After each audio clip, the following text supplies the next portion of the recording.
క్రైస్తలో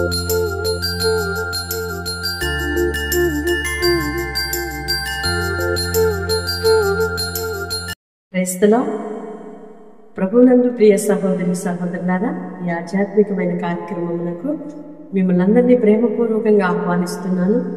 మీరు అందిస్తున్న ప్రోత్సాహం మాకు ఎంతగానో సంతోషాన్ని కలిగిస్తుంది. ప్రభువుకి మహిమ చెల్లిస్తున్నాను. మీరు మాకు తెలియజేస్తున్న ప్రార్థన అవసరతను బట్టి మానకు మీ కొరకు ప్రార్థన చేస్తున్నాను. దేవుడు మిమ్మల్ని దీవించునుగాక. దేవుడు ఈ దినం మనకిచ్చిన మాట చదువుకుందాం. తెస్సలోనిక పత్రిక 5వ అధ్యాయం 18వ వాక్యం. ప్రతి విషయమునందును కృతజ్ఞతాస్తుతులు చెల్లించుడి. ఆమేన్. ప్రతి విషయంలో మనము దేవునికి కృతజ్ఞతాస్తుతులు చెల్లించాలి. మనము మన హృదయంలో కృతజ్ఞత స్వభావం కలిగి ఉన్నప్పుడు దేవునికి బహు దగ్గరగా ఉండటానికి అది ఒక అవకాశం.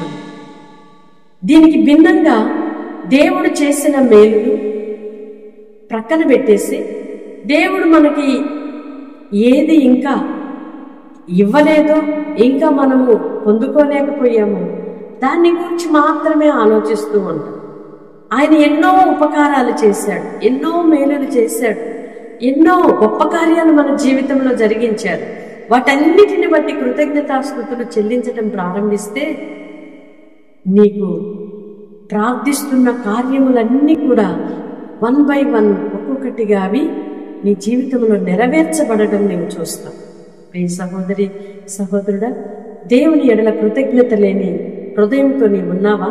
ఈ ఉదయకాలం ఇప్పుడే నీవు ఆ స్వభావమును మార్చుకొని విడిచిపెట్టుదువు గనుక ప్రభు మనకిచ్చిన ప్రాణమును బట్టి, రక్షణను బట్టి, ఈ జీవితాన్ని బట్టి, దేవుడు మనకిచ్చిన ఈ గొప్ప అవకాశాన్ని బట్టి, యెహోవా తమకు దేవుడుగా గల జనులు ధన్యులు.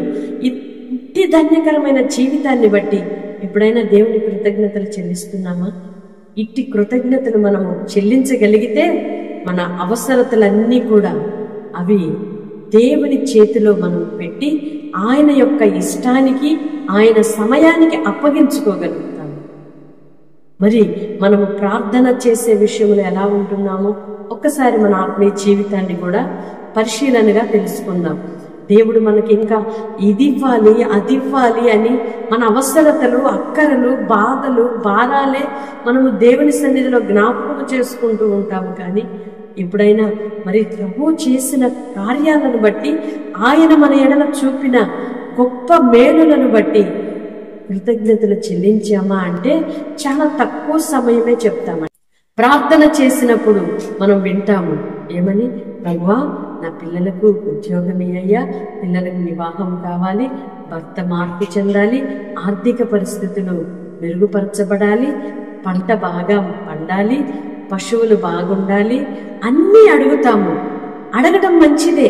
దేవుని కాక మరి మనం ఎవరిని అడుగుతామండి? మన దేవునికి కాక మరి మన బాధలు ఎవరికి చెప్పుకుంటాము? మన అవసరతలు ఎవరికి చెప్పుకుంటామంటే ఖచ్చితంగా మనము దేవునితో చెప్పుకోవాలి, దేవుని సన్నిధిలో అడగాలి. అయితే దీనికంటే ముందుగా ప్రభు మన ఎడల చేసిన ఉపకారాలను బట్టి కృతజ్ఞతాస్తుతి చెల్లించాలి. పాజిటివ్నెస్ ఉండాలి మనలో. దేవుడు మనకు ఎల్లప్పుడూ ఉపకారియే. అందుకే కీర్తనకారుడు అంటాడు, యెహోవా అందరికీ ఉపకారి. అవునండి, దేవుడు మనకు ఉపకారము చేయవాడై ఉన్నాడు. ఆయన మన ఎడల మేలు కలుగు చేయవాడై ఉన్నాడు. మన పిల్లలకు మనము ఎలాగైతే ఎల్లప్పుడూ మంచి చేయాలని కోరుకుంటామో, ఎల్లప్పుడూ వారి క్షేమాన్ని కోరుకుంటాము, మరి మన కన్న తండ్రి కదండి, మనల్ని సృష్టించిన వాడు కదండి, మన కొరకు ప్రాణం పెట్టిన తండ్రి కదండి, మరి ఆయన మన యొక్క క్షేమము ఇంకా ఎంత ఎక్కువగా ఆలోచిస్తాడు కదా. కనుక మన అవసరతలు, మన అక్కరల కంటే ముందుగా ఆయన మన ఎడల చేసిన ఉపకారములను గురించి కృతజ్ఞతలు చెల్లిస్తూ ఉండాలి, కృతజ్ఞతాస్తుతులు చెల్లిస్తూ ఉండాలి. దావీదు భక్తుని జీవితంలో చూస్తే అప్పటికి శత్రువు తరుముతున్నప్పటికీ కూడా, కుమారుడే శత్రువుగా మారినప్పటికీ కూడా, మరి తనతో ఉన్నవారే తనకు విరోధముగా పనిచేస్తున్నప్పటికీ కూడా, నా ప్రాణమా, యెహోవా చేసిన ఉపకారములను, ఆయన చేసిన మేలును ఏది నువ్వు మర్చిపోవద్దు అని తన ప్రాణాన్ని తట్టి లేపుతున్న వైనం మనకు కనబడుతుంది కదండి. మరి ఆత్మీయ జీవితంలో ఇట్టి ఉన్నత దశకు మనము వెళ్ళగలగాలి కదా, ఇట్టి ఉన్నతమైన అనుభవాలు మనము కూడా కలిగి ఉండాలి కదా. కనుక ప్రియ సహోదరి సహోదరుడా, మన ఆత్మీయ జీవితం ఎలా ఉంది? దేవుడు చేసిన మేలులను మరిచిపోయిన వారమై, దేవుడు ఇంకా మనకు ఏదో ఇవ్వలేదు, ఆయన ఇంకా ఏదో లోటు చేశాడు అన్నట్లుగా మనము ముఖము చిన్నబుచ్చుకొని దేవుని సన్నిధిలో ఉండవచ్చునా అంటే అది ఎన్నటికీ తగదు. మనము ఆయన యొద్ద మనము మన ప్రతి అవసరతను కూడా కృతజ్ఞతాపూర్వకంగా తెలియచేయాలి. కృతజ్ఞత స్వభావముగా మనము కనబడాలి. మన అవసరతలు కూడా, ప్రభువా నీ చిత్తమైన ఎడల నాకు ఇది అనుగ్రహించయ్యా అనే ఆత్మీయతలో ఉన్నత దశగా మనం ఎదగాలి. దేవుడు అట్టి కృప మనకి దయచేయునుగాక. ఆయన ఏది చేసినా మన మంచికే, మన మేలుకే చేస్తాడు, మన క్షేమమే ఆలోచిస్తాడు. మన క్షేమం మనకు తెలియకపోవచ్చు, ఎటు వెళితే ఏది చేస్తే మనకి ప్రయోజనమో క్షేమమో అన్ని సమయాల్లో మనకు అర్థం కాకపోవచ్చు. కానీ మనలను పుట్టించిన దేవునికి తెలుసు, మనలను కన్న తండ్రికి తెలుసండి మనకి ఏది క్షేమమో. కనుక ఆయనకు అప్పగించుకొని, దేవుని చేతికి మనలను అప్పగించుకొని కృతజ్ఞతాస్తుతులు చెల్లించుదుము గాక. ఆమేన్. పరిశుద్ధుడైన దేవా, ప్రేమ కలిగిన తండ్రి, మీ స్తోత్రాలై ఎల్లప్పుడూ మీకు కృతజ్ఞతాస్తుతులు చెల్లించే దివ్యమైన మనస్సు మేము కలిగి ఉందుము గాక. ఇంతగా మమ్మలను ప్రేమించటానికి మాలో ఏ మంచి లేదయ్యా, కేవలం మీ కృప మాత్రమే నాన్న.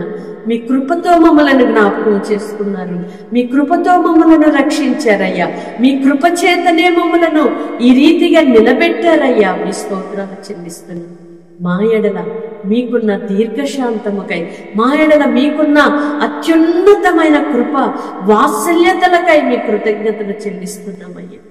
అనేక మార్లు మేము కృతజ్ఞత లేని వారిగా, నా తండ్రి మీరు చేసిన మేలులను మరిచిపోయిన వారిగా ప్రవర్తించినప్పటికీ మీరు మమ్మలను విడువలేదయ్యా, మీరు మమ్మలను త్రోసివేయలేదయ్యా. అనుదినము అనుక్షణము హక్కున చేర్చుకొని మమ్మల్ని సేద తీర్చి నడిపించుచున్నారు.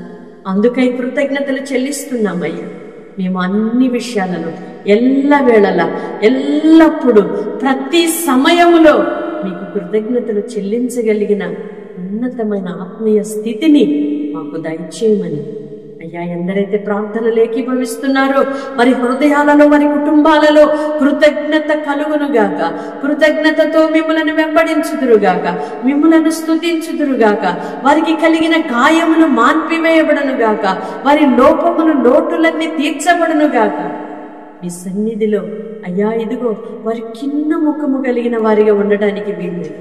ఇంకా నా దేవుడు ఏదో నన్ను పట్టించుకోలేదు, నన్ను ఆయన కనికరించలేదు అన్నట్లుగా జీవించడానికి వీల్లేదయ్యా. కృతజ్ఞత స్వభావము గలవారై బ్రతుకుదురుగాక. ఈ సహాయం అనుగ్రహించమని యేసయ్య నామములో ప్రార్థిస్తున్నాము తండ్రి. ఆమేన్. దేవుని కృప మీకు సమృద్ధిగా కలుగునుగాక. కృతజ్ఞతతో ఆయన సన్నిధిలో నిలుచుదురుగాక. ఎల్లవేళలా ప్రతి సమయంలో కూడా, ప్రతి పరిస్థితిలో కూడా నా దేవునికి మీరు కృతజ్ఞులై జీవించుదురుగాక. ఆమేన్. May God bless you all. Praise the lord.